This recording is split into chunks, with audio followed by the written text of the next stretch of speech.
Hi friends, आप सभी लोगों का आपके अपने यूट्यूब चैनल एग्रीकल्चर ट्रिक्स पे एनके में हार्दिक स्वागत करते हैं। जैसा कि आप लोगों को पता है कि एग्रीकल्चर से रिगार्डिंग कोई भी अपडेट वगैरह आता है तो हम आप लोगों को वीडियो के माध्यम से प्रोवाइड करवाते रहते हैं। तो आज इसी घड़ी के अंतर्गत अपन बात कर रहे थे जो आपका पशु परिचर का एग्जाम होने वाला है उसके भाग बी को लेकर। तो अपन ने लगभग 100 जो आपके 93 क्वेश्चन थे वो अपन ने सॉल्व कर लिए थे। आज के सेशन के अंतर्गत आज के टॉप 50 क्वेश्चनों की अपन बात करेंगे जो कि एग्जाम के अंतर्गत हूबहू छपने वाले हैं।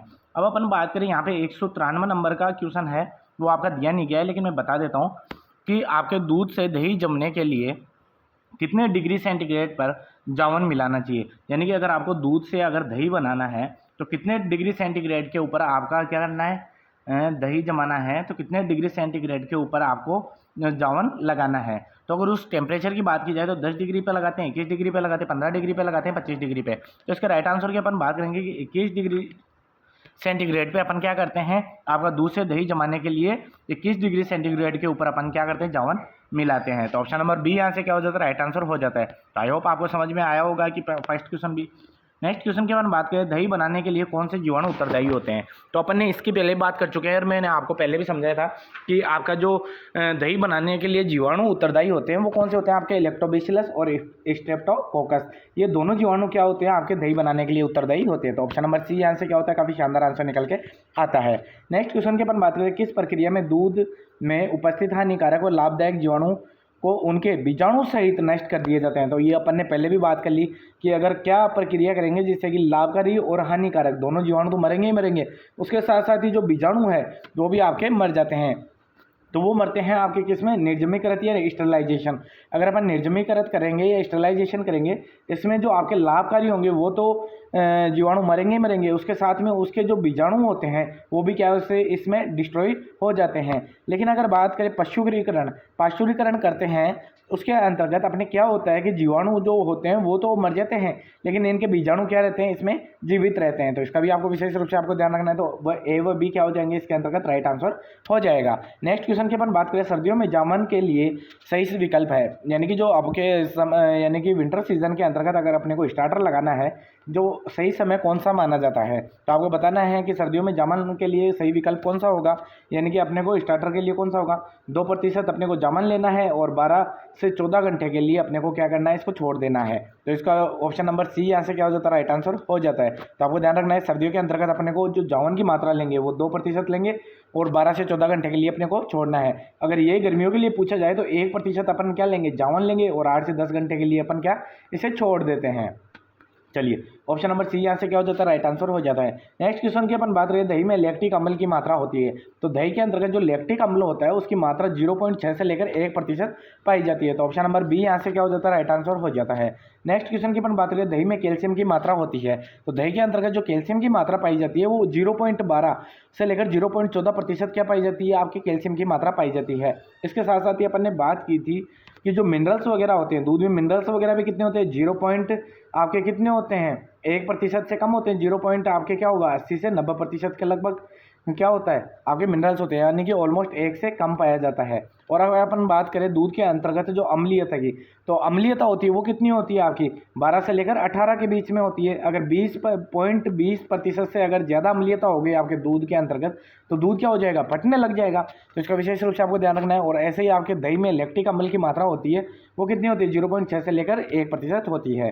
बात करें दही में कैल्शियम की मात्रा, तो कैल्शियम की मात्रा बात की अपन ने अभी पहले बात कर ली कि 0.12 से 0.14% क्या होता है, दही में कैल्शियम की मात्रा होती है। नेक्स्ट क्वेश्चन की अपन बात करें, पेट संबंधित विकारों के लिए उपयुक्त माना जाता है। तो पेट संबंधी अगर विकार उत्पन्न हो गए हैं तो उसके लिए अपन क्या प्रेफरेंस देते हैं, दूध पीते हैं, दही खाते हैं, छाछ पीते हैं या घी खाते हैं। तो आपको पता ही होगा कि जो दही होता है वो पेट के विकारों के लिए सबसे उपयुक्त माना जाता है। तो ऑप्शन नंबर बी यहाँ से क्या हो जाता है, राइट आंसर हो जाता है। दही किसका अच्छा स्रोत माना जाता है, तो दही के अंतर्गत सबसे अच्छा क्या माना जाता है कि कैल्शियम पाया जाता है, फास्फोरस पाया जाता है या आयरन पाया जाता है।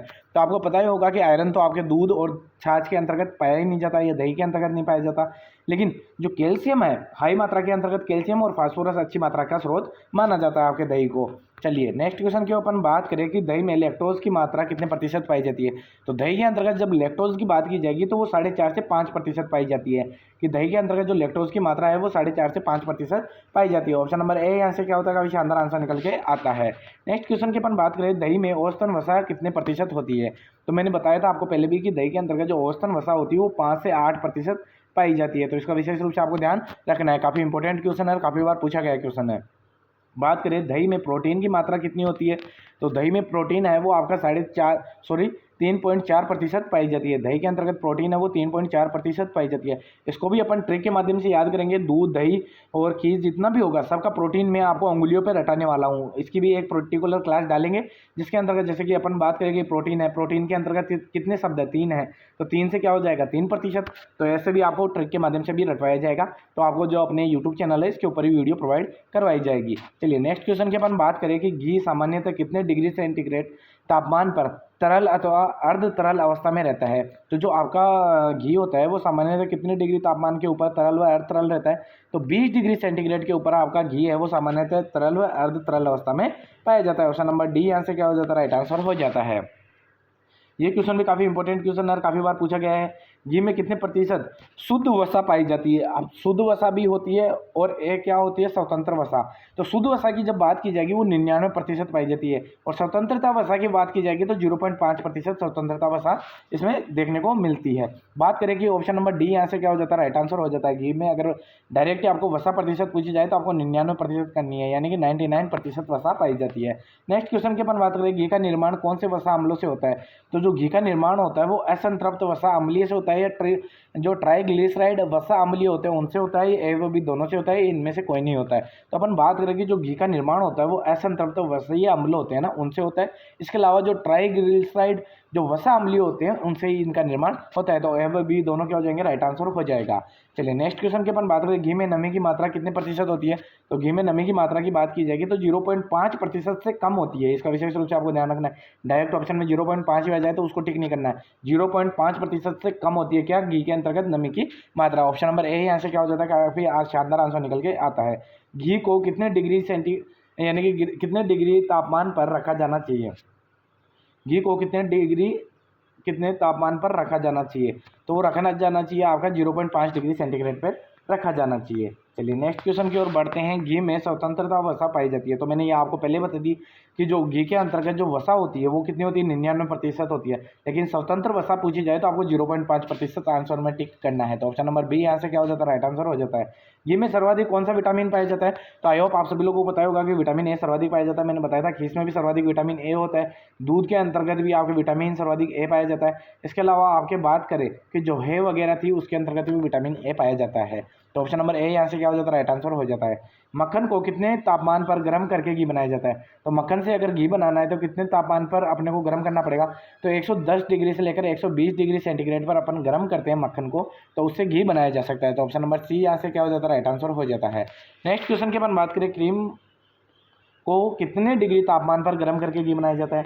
तो अपन ने बात की मक्खन को बना रहे थे 110 से 120 डिग्री सेंटीग्रेड पर, लेकिन क्रीम है वो थोड़ी पतली होती है ना, तो उसको भी लगभग क्या करते हैं 110 से 115 डिग्री सेंटीग्रेड के ऊपर ही गर्म करके अपन घी बना सकते हैं। बात करें नेक्स्ट क्वेश्चन की, घी को किस बर्तन में रखकर लंबे समय तक खराब नहीं होता। तो आपका जो घी को है कौन से बर्तन में रखना चाहिए जिससे कि आपका लंबे समय तक खराब नहीं हो। तो कांच के बर्तन में रखते हैं, टिन के बर्तन में रखते हैं, एल्यूमिनियम के या उपरोक्त सभी। तो आपको पता ही होगा कि सभी के अंतर्गत अपन रख के लंबे समय तक इसको प्रिजर्व कर सकते हैं। तो ऑप्शन नंबर डी यहाँ से क्या हो जाता है, राइट आंसर हो जाता है। नेक्स्ट क्वेश्चन की अपन बात करें, गाय के घी का रंग पीला होने का कारण क्या है। काफ़ी इंपॉर्टेंट क्वेश्चन है, ये आपकी बात छपने वाला आंसर यानी क्वेश्चन है। अगर बात करें गाय का घी का जो पीला रंग पाया जाता है वो किसके कारण होता है, वो आपका कैरोटीन के कारण होता है। तो ऑप्शन नंबर ए यहाँ से क्या होता है, काफ़ी शानदार आंसर निकल के आता है। बात करें घी का रिचार्ड माइनस मान कितना होता है। तो रिचार्ड माइनस मान होता है वो कितना होता है घी का, वो होता है आपके 26 से 28 होता है। तो ऑप्शन नंबर बी यहाँ से क्या होता है, राइट आंसर हो जाता है। नेक्स्ट क्वेश्चन की अपन बात करें, निम्न में से घी से संबंधित सही विकल्प चुनिए। तो घी के बारे में पूछा गया है, इससे सही संबंधित जो सही विकल्प होगा उसका आपको चयन करना है। क्या उसे पोलिश से एक मान होता है वो आपका 1.5 से 2.5 होता है, या साबुनीकरण मान की बात की जाएगी तो 222 से लेकर 226 होता है, या मक्खन का अपूर्णांक मान जो 40.5 से 42.5 होता है, या उपरोक्त सभी। तो इसकी अपन बात करेंगे जो पॉली से एक मान होता है जो घी का, तो वो क्या होता है 1.5 से 2.5 होता है। तो ये कथन आपका क्या हो जाता है, राइट आ जाता है। लेकिन साबुनीकरण मान बात की जाए कि घी का साबुनीकरण मान भी होता है वो कितना होता है 222 से लेकर 226 होता है। तो ये कथन भी आपका क्या होता है, सही हो जाता है। और मक्खन का अपूर्णांक मान होता है वो 40.5 से लेकर 42.5 होता है। ये कथन भी आपका क्या हो जाता है, राइट आ जाता है। तो ऑप्शन नंबर डी यहाँ से क्या होता है, काफ़ी शानदार आंसर निकल के आता है। चलिए नेक्स्ट क्वेश्चन की अपन बात करेंगे, उनमें से जिससे संबंधित सही विकल्प का चयन कीजिए। तो अगर बात करें घी के अंतर्गत क्या ओलिक अम्ल 1.5 से ज़्यादा पाया जाता है, जो आपका कृष्णर मान होता है वो 20 से 25 होता है, या स्वतंत्रता अवश्य अम्ल होता है जो होते हैं आपके 2.8 होते हैं उपरोक्त सभी। तो ऑप्शन नंबर डी यहाँ से क्या हो जाता है, राइट आंसर हो जाता है। चलिए नेक्स्ट क्वेश्चन की अपन बात करें, क्रीम निकालने के लिए उपयुक्त तापमान होता है। तो अपने को क्रीम निकालनी है दूध से ही निकालेंगे क्रीम। तो दूध से क्रीम निकालने के लिए अपने को उपयुक्त तापमान चाहिए होता है, वो कौन सा होता है, 32 डिग्री से लेकर 37 डिग्री सेंटीग्रेड उपयुक्त रहता है क्रीम, दूध से क्रीम निकालने के लिए। तो ऑप्शन नंबर ए यहाँ से क्या हो जाता है, काफ़ी शानदार आंसर निकल के आता है। नेक्स्ट क्वेश्चन की अपन बात करें, सेपरेटर यंत्र किस बल पर कार्य करता है। जो सेपरेटर मशीन होती है आपकी, वो किस बल पे कार्य करती है। तो विकेंद्रीय बल पे करती है, अपकेंद्रीय बल पे करती है, अवकेंद्रीय बल पे करती है, उपरोक्त सभी। तो आपको पता होगा जो आपका सेपरेटर मशीन होती है वो गोल गोल घूमती है, और वो किस बल पे काम करती है, वो अपकेंद्रीय बल के ऊपर काम करती है। तो ऑप्शन नंबर बी यहाँ से क्या हो जाता है, राइट आंसर हो जाता है। बात करें क्रीम निकालने के लिए किस यंत्र का प्रयोग किया जाता है। तो आपको मैंने पहले बता दिया कि जो सेपरेटर मशीन है वो किसके काम आएगी, आपके क्रीम निकालने के लिए काम आती है। तो सेपरेटर जो मशीन होती है वो आपके क्रीम निकालने के लिए काम आती है। तो ऑप्शन नंबर बी यहाँ से क्या हो जाता है, राइट आंसर हो जाता है। अब सेपरेटर मशीन का जो यंत्र होता है उसका हृदय कौन से भाग को कहा जाता है। काफ़ी इंपॉर्टेंट क्वेश्चन है और काफ़ी बार पूछा गया क्वेश्चन है। जब अपन थ्योरी की क्लास लगाएंगे उसको अच्छे से समझाएंगे आपको कि सेपरेटर मशीन कैसी दिखती है, उसके अंतर्गत कैसे दूध डाला जाता है, कैसे उससे आपका क्रीम निकाली जाती है, पतली क्रीम कैसे निकलती है, गाढ़ी क्रीम कैसे निकलती है, और उसके जो भाग होते हैं तो कौन सा भाग है, कौन सा स्क्रू है, कैसे आपकी गाढ़ी क्रीम निकलेगी, कैसे पतली क्रीम निकलेगी, और उसकी कंप्लीट अपन थ्योरी क्लास में बात करने वाले हैं। चलिए अपन क्वेश्चन की बात करें तो सेपरेटर मशीन जो होती है, ये यंत्र होता है, उसका हृदय कौन से भाग को कहा जाता है। तो वो बाउल को कहा जाता है। तो ऑप्शन नंबर सी आंसर क्या हो जाता है, राइट आंसर हो जाता है। बात करें प्लास्टिक क्रीम में वसा कितने प्रतिशत होती है। ये काफ़ी इंपॉर्टेंट क्वेश्चन है, काफ़ी बार पूछा गया क्वेश्चन है फ्रेंड्स। प्लास्टिक क्रीम के अंतर्गत सर्वाधिक वसा पाई जाती है, कितनी पाई जाती है, 65 से 85% पाई जाती है। अगर अपन बात करें टेबल क्रीम की, और अगर आपकी जो सामान्य क्रीम होती है उसके अंतर्गत कम वसा पाई जाती है कंपेयर टू प्लास्टिक क्रीम के। तो प्लास्टिक क्रीम में सर्वाधिक वसा होती है और वो कितनी होती है, आपके 65 से 85% पाई जाती है। बात करें क्रीम को पतला या गाढ़ा गाढ़ा किससे किया जाता है। तो मैंने आपको पहले बता दिया कि जो क्रीम है उसको गाढ़ा या पतला किया जाता है, वो किससे किया जाता है, जो क्रीम स्क्रू आता है, यानी कि एक स्क्रू आता है। जब आप सेपरेटर मशीन देखोगे तो उसके अंतर्गत पता चलेगा कि आपके एक स्क्रू आता है, उससे अपन क्रीम को गाढ़ा भी कर सकते हैं और पतला भी कर सकते हैं। जो क्रीम स्क्रू है वो आपके जो क्रीम होगी उसको पतला व गाढ़ा करने के लिए काम में लिया जाता है। चलिए नेक्स्ट क्वेश्चन की अपन बात करें, क्रीम में वसा की मात्रा कितने प्रतिशत पाई जाती है। तो क्रीम के अंतर्गत जो वसा होती है वो 18% पाई जाती है। तो इसका विशेष रूप से आपको ध्यान रखना है, ऑप्शन नंबर सी क्या हो जाता है, राइट आंसर हो जाता है। नेक्स्ट क्वेश्चन की अपन बात करें, जो आपका क्रीमर यानी क्रीम वाला मक्खन होता है, क्रीमर मक्खन और आइसक्रीम किससे बनती है। तो जो आपकी क्रीमर मक्खन होता है यानी जो क्रीम के जैसा मक्खन आता है वो, और आइसक्रीम किससे बनती है, तो वो क्रीम से ही आपकी तैयार की जाती है। तो ऑप्शन नंबर सी यहाँ से क्या हो जाता है, राइट आंसर हो जाता है। पतली क्रीम या जिसे टेबल क्रीम कहते हैं उसमें वसा की मात्रा पाई जाती है, वो कितनी पाई जाएगी, 18 से 25% पाई जाती है। तो ये मैंने पहले बता दिया कि आपकी टेबल क्रीम हो या पतली क्रीम हो, वो उसके अंतर्गत वसा कितनी होगी, 18 से 25 होगी। और जो आपकी बात करें प्लास्टिक क्रीम थी, प्लास्टिक क्रीम के अंतर्गत 65 से लेकर 85% क्या पाई जाएगी, आपकी वसा पाई जाती है। तो इन दोनों का विशेष रूप से आपको ध्यान रखना है। अब आती है आपके पास में मध्यम क्रीम यानी कि विपिंग क्रीम भी कहा जाता है। तो विपिंग क्रीम के अंतर्गत जो आपकी वसा पाई जाती है वो पाई जाती है 25 से 45%। तो तीनों वसा ये समझ में आई होगी। सबसे पहले आती है आपके पास में पतली क्रीम जिसे अपन टेबल क्रीम कहते हैं, 18 से 25% क्या पाई जाती है, इसमें वसा पाई जाती है। इसके अलावा फिर आती है मध्यम या फिर जिसे अपन क्या कह रहे हैं, विपिंग क्रीम। विपिंग क्रीम के अंतर्गत 25 से 45% वसा पाई जाती है। फिर इससे जो गाढ़ी क्रीम आती है वो कौन सी आती है, आपकी प्लास्टिक क्रीम। तो प्लास्टिक क्रीम होती है उसके अंतर्गत आपके कितना होता है, आपके 65 से 85% क्या पाई जाती है, आपकी वसा पाई जाती है। तो इन तीनों का आपको डेटा याद रखना है, एक क्वेश्चन 100% पूछा जाने वाला है। चलिए नेक्स्ट क्वेश्चन की अपन बात करें, गाढ़ी क्रीम या थिक क्रीम में वसा प्रतिशत कितनी होती है, 45% से ज़्यादा। तो अपन ने बात पहले ही कर ली कि जो गाढ़ी क्रीम होगी वो 45% से ज़्यादा होती है। चलिए नेक्स्ट क्वेश्चन की ओर बढ़ते हैं। सेपरेटा दूध का अपेक्षित घनत्व होता है। तो सबका घनत्व अपन पहले ही बात कर चुके हैं। अब बात करें सेपरेटा दूध का, तो सेपरेटा दूध किसे कहते हैं, जो वसा रहित होता है उसे अपन क्या कहते हैं, सेपरेटा कहते हैं। पहले तो आपको ये पता होना चाहिए कि जिस दूध के अंतर्गत वसा नहीं होगी, जिससे वसा निकाल ली गई है, उस दूध को अपन क्या कहते हैं, सेपरेटा कहते हैं। और सेपरेटा को इंग्लिश में क्या कहते हैं, स्किन्ड मिल्क। स्किन्ड मिल्क किसे कहते हैं, सेपरेटा को ही कहते हैं। इसका विशेष रूप से आपको ध्यान रखना है। तो सेपरेटा दूध का अपेक्षित घनत्व होता है 1.037। तो इसका विशेष रूप से आपको रट लेना है, अच्छे से याद कर लेना है, ये पूछा जाने वाला क्वेश्चन है। तो सेपरेटा दूध का अपेक्षित घनत्व होता है 1.037। लेकिन अपन ने और भी दूध की, जैसे गाय के दूध की घनत्व की बात की थी, तो 1.0 0.28 ये गाय के दूध का घनत्व था।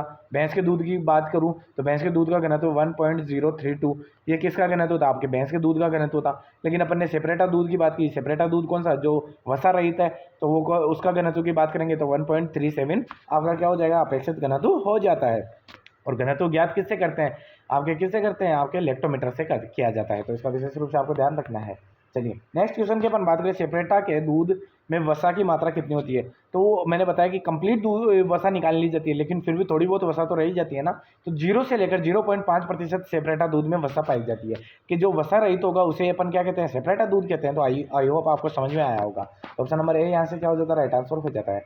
नेक्स्ट क्वेश्चन की अपन बात करें, उत्तम किस्म का छेना तैयार किसके दूध से तैयार किया जाता है? तो उत्तम क्वालिटी का अगर छेना तैयार करना है तो वो आपका किससे होगा? आपकी गाय के दूध से तैयार किया जाता है। अगर बात करें ऑप्शन नंबर ए यहाँ से क्या हो जाता है? राइट आंसर हो जाता है। भैंस के दूध से तैयार छेना कितने प्रतिशत पानी होता है? जो भैंस के दूध से अगर छेना तैयार किया जाता है उसमें पानी की मात्रा होती है वो 51.60% होती है। इसका विशेष रूप से आपको ध्यान रखना है कि जो आपके भैंस का दूध होता है उससे जो छेना तैयार किया जाता है उसमें 51.60% क्या होगा? पानी की मात्रा पाई जाती है। लेकिन उत्तम किस्म का खोया, आपके छेने की बात की जाएगी तो गाय के दूध से अच्छा छेना तैयार होता है। लेकिन उत्तम किस्म का अगर खोया तैयार करना है आपको तो किसका दूध का प्रयोग करोगे? आपके गाय के दूध का, भैंस के दूध का, भेड़ के दूध का या बकरी के दूध का? तो आपको पता होगा कि उत्तम जो किस्म का खोया तैयार किया जाता है वो भैंस के दूध से तैयार किया जाता है। छेने की बात की जाएगी तो गाय के दूध से, और जो खोए की बात की जाएगी तो भैंस के दूध से तैयार किया जाता है। तो ऑप्शन नंबर बी यहाँ से क्या हो जाता है? काफी शानदार आंसर निकल के आता है। बात करें गाय के दूध से तैयार छेना में पानी की मात्रा कितनी होती है? तो जो भैंस के दूध की अपन बात की तो 51.6% हो रहा था। लेकिन गाय के दूध के अंतर्गत बात करेंगे, भैंस के दूध वाले में तो कितना हो रहा था? जो पानी की मात्रा थी छेने के अंतर्गत 51.6% था। लेकिन गाय के दूध में क्या होता है? पानी की मात्रा ज़्यादा होती है, लेकिन छेना अच्छी क्वालिटी का बनता है ना। और वो किस वजह से? जो आपका SNF और फैट कंटेंट होता है ना, उसके रेशियो की वजह से अच्छा छेना तैयार किया जाता है गाय के दूध से। लेकिन जो गाय का दूध से छेना तैयार किया गया है उसमें पानी प्रतिशत होती है वो 53.3% पानी पाया जाता है। तो ऑप्शन नंबर ए यहाँ से क्या हो जाता है? काफी शानदार आंसर निकल के आता है। गाय के दूध से निर्मित छेना संबंधित सही तथ्य है कि अगर गाय के दूध से आपको छेना तैयार करना है तो उसमें सही तथ्य क्या होगा? कि वसा आपके 28 से 80% होती है, 17.40% होती है, लैक्टोज होता है वो 1.75 पाया जाता है, या अप्रोक्स सभी। तो इसकी अपन बात करेंगे तो ऑप्शन नंबर डी यहाँ से क्या हो जाता है? राइट आंसर हो जाता है। नेक्स्ट क्वेश्चन की अपन बात करें, भैंस के दूध से निर्मित छेना से संबंधित सही तथ्य कौन सा है? और इसके अंतर्गत बात करें 17.40 क्या है? ये आपका प्रोटीन होता है। इसके अंतर्गत प्रोटीन पाया जाता है। इसको कुछ आपको ध्यान रखना है कि गाय के दूध से जो छेना होता है उसमें प्रोटीन होता है वो 17.40% पाया जाता है। चलिए नेक्स्ट क्वेश्चन की अपन बात करें, क्वेश्चन आता है भैंस के दूध से निर्मित छेने से संबंधित। अगर भैंस के दूध से आपको छेना बनाना है तो उसमें वसा होती है वो आपकी 29.60% पाई जाती है, प्रोटीन होता है वो 14.40% पाया जाता है, लैक्टोज है वो आपका 2.30% पाया जाता है। तो ऑप्शन नंबर डी यहाँ से क्या हो जाता है? राइट आंसर हो जाता है। चलिए नेक्स्ट क्वेश्चन की ओर बढ़े, ग्रामीण क्षेत्रों में दूधशाला के बर्तनों को सफाई के लिए सबसे प्रचलित विधि कौन सी है? अगर दूधशाला वाले बर्तन है अपने पास में तो अपन ग्रामीण क्षेत्रों के अंतर्गत जो बर्तन साफ के लिए अपन कौन सी विधि यूज में लेते हैं? क्षारीय शोधक लेते हैं, अम्लीय शोधक लेते हैं, सूखी विधि लेते हैं या जटिल विधि लेते हैं? तो जो ग्रामीण क्षेत्रों के अंतर्गत जो दूध के बर्तनों को सफाई के लिए काम में लेते हैं वो अपन सूखी विधि लेते हैं, जिसके अंतर्गत अपन राख वगैरह यूज में लेते हैं बर्तनों को साफ करने के लिए। तो सूखी विधि कहाँ पे काम में ली जाती है? ग्रामीण क्षेत्रों की दूधशालाओं में यूज की जाती है। तो ऑप्शन नंबर सी यहाँ से क्या हो जाता है? राइट आंसर हो जाता है। लेकिन बात करें डेयरी शालाओं के बर्तनों को साफ करने के लिए मुख्यतः कौन से धावकों का यूज किया जाता है? तो अम्लीय धावकों का यूज करते हैं, क्षारीय धावकों का, जटिल फास्फेट का, या आद्रण कारक का यूज किया जाता है? तो आपके जो क्षारीय धावक होते हैं ना उनका जो डेयरी शाला के बर्तन धोने के लिए यूज में किया जाता है। तो ऑप्शन नंबर बी यहाँ से क्या होता है? काफी शानदार आंसर निकल के आता है। नेक्स्ट क्वेश्चन की अपन बात करें, दूधशाला में कांच के बर्तन दूधशाला में कांच की बोतल धोने के लिए किसका प्रयोग किया जाता है? तो अपन कांच की बोतलें धोनी है आपको दूधशाला के अंतर्गत तो दाहक का भी यूज कर सकते हैं, कास्टिक सोडा भी यूज में किया जाता है और सोडियम हाइड्रोक्साइड का भी यूज किया जाता है। तो ऑप्शन नंबर डी यहाँ से क्या हो जाता है? काफी शानदार आंसर निकल के आता है। दूधशाला में सभी प्रकार के बर्तनों को धोने के लिए किसका प्रयोग किया जाता है? तो अपन ने पहले बात की थी कि दूधशाला में अगर बर्तनों को धोते हैं तो क्षारीय धावकों का यूज करते हैं, लेकिन अगर इसके अंतर्गत भी पूछ लिया जाए तो अपन लेते हैं ट्राई सोडियम फॉस्फेट का यूज किया जाता है। तो ऑप्शन नंबर ए यहाँ से क्या हो जाता है? राइट आंसर हो जाता है। नेक्स्ट क्वेश्चन की अपन बात करें, कौन सा दावा खारे पानी में ठीक प्रकार से कार्य नहीं करता? यानी कि जो खारे पानी वगैरह होते हैं उनके अंतर्गत कौन सा दावक अच्छे से कार्य नहीं करता? इसके भी कंप्लीट एक वीडियो में प्रोवाइड करवा दूंगा। क्षारीय दावा कौन से होते हैं, अम्लीय दावा कौन से होते हैं, या सूखी विधि होती है वो कौन सी होती है? तो आपको वीडियो के माध्यम से देखोगे तो और भी ज़्यादा समझ में आने वाला है। तो अपन बात करें कौन सा दावा खारे पानी में अच्छी ठीक प्रकार से कार्य नहीं करता? तो वो सोडा राख होता है, वो आपका अच्छी प्रकार से कार्य नहीं करता। तो ऑप्शन नंबर ए यहाँ से क्या हो जाता है, राइट आंसर हो जाता है। नेक्स्ट क्वेश्चन की अपन बात करें, दूधशाला के बर्तनों में मिल्क स्टोन बनने से रोकने के लिए किसका प्रयोग करते हैं। मिल्क स्टोन क्या होती है कि जो आपके वसा वगैरह जम जाती है ना, तो वो जो उष्मा पाकर यानी कि गर्मी पाकर वो फट जाती है और वो वहाँ पे चिपक जाती है, तो उसे अपन क्या कहते हैं, मिल्क स्टोन कहा जाता है। लेकिन अपन बात करें कि दूधशाला के बर्तनों को मिल्क स्टोन बनने से रोकने के लिए अपन किसका यूज़ करते हैं, तो जो अम्लीय धावक होते हैं उसका 0.1% यूज़ किया जाता है। तो ये काफ़ी बार पूछा गया क्वेश्चन है और काफ़ी इंपॉर्टेंट क्वेश्चन है। अम्लीय धावक का यूज़ करते हैं 0.1% मिलाकर। बात करें खारे पानी के क्षेत्रों में दूधशाला में सभी प्रकार के बर्तन धोने के लिए किसका प्रयोग किया जाता है, तो जटिल फास्फेट का यूज़ किया जाता है। तो जो आपकी जो हार्डनेस होती है ना पानी की, वो कम हो जाती है जब अपन उस पानी में जटिल फास्फेट यूज़ में लेते हैं। तो आपको इसका विशेष रूप से आपको ध्यान रखना है। ऑप्शन नंबर सी यहाँ से क्या हो जाता है, राइट आंसर हो जाता है। नेक्स्ट क्वेश्चन की अपन बात करें, किस शर्करा को दूध शर्करा भी कहते हैं, तो अपन ने कल ही बात कर ली थी। जो लैक्टोज होता है उसे अपन क्या कहते हैं, मिल्क शुगर कहते हैं या दूध की शर्करा कहा जाता है, क्योंकि लैक्टोज की वजह से दूध क्या होता है, मीठापन पाया जाता है।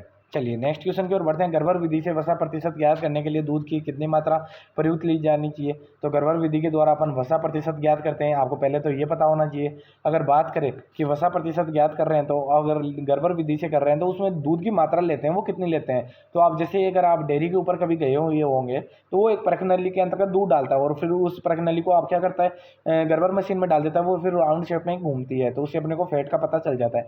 तो वो दूध की मात्रा लेता है, वो कितनी लेता है, तो उस दूध की मात्रा की बात की जाएगी तो 10.75 ml क्या करते हैं अपन गर्भर विधि में वसा प्रतिशत ज्ञात करने के लिए दूध की मात्रा यूज में की जाती है। तो 10.75 ml यूज में लिया जाता है। तो ऑप्शन नंबर बी यहाँ से क्या होता है, काफी शानदार आंसर निकल के आता है।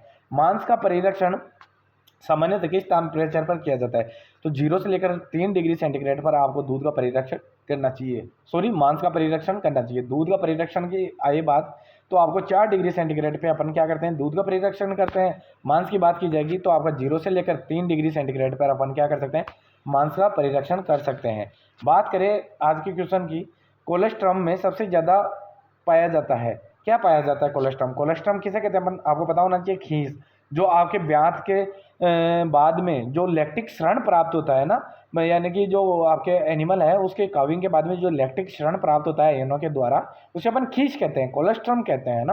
तो खीस के अंतर्गत ये कोलेस्ट्रम में क्या पाया जाता है, तो वसा पाई जाती है, लैक्टोज पाया जाता है, खनिज विटामिन पाए जाते हैं, कार्बोहाइड्रेट पाया जाता है। तो जो सबसे ज़्यादा पाए जाते हैं वो खनिज लवण और विटामिन पाए जाते हैं। और विटामिन में भी बात करें तो विटामिन ए सर्वाधिक पाया जाता है इसके अंतर्गत। तभी ये क्या करता है कि जो आपके एनिमल वगैरह होते हैं उनमें रोग प्रतिरोधक क्षमता पैदा करता है। तो ऑप्शन नंबर सी यहाँ से क्या हो जाता है, राइट आंसर हो जाता है। तो आज के सेशन का अपन लास्ट क्वेश्चन की अपन बात करने वाले हैं। ये क्वेश्चन काफ़ी शानदार होने वाला है और आई होप आपको आज का सेशन भी शानदार लगा होगा, क्योंकि अपन विदाउट किसी टाइम वेस्ट के अपन कम टाइम के अंतर्गत अधिक से अधिक क्वेश्चन सोल्व करने की कोशिश करते हैं। मैं कोशिश करूंगा कि आपको डायरेक्ट आंसर ना देकर अपने को लाइव चैट यानी कि अपन यूट्यूब के ऊपर लाइव आकर भी कुछ क्वेश्चन सोल्व करवाए जाएंगे।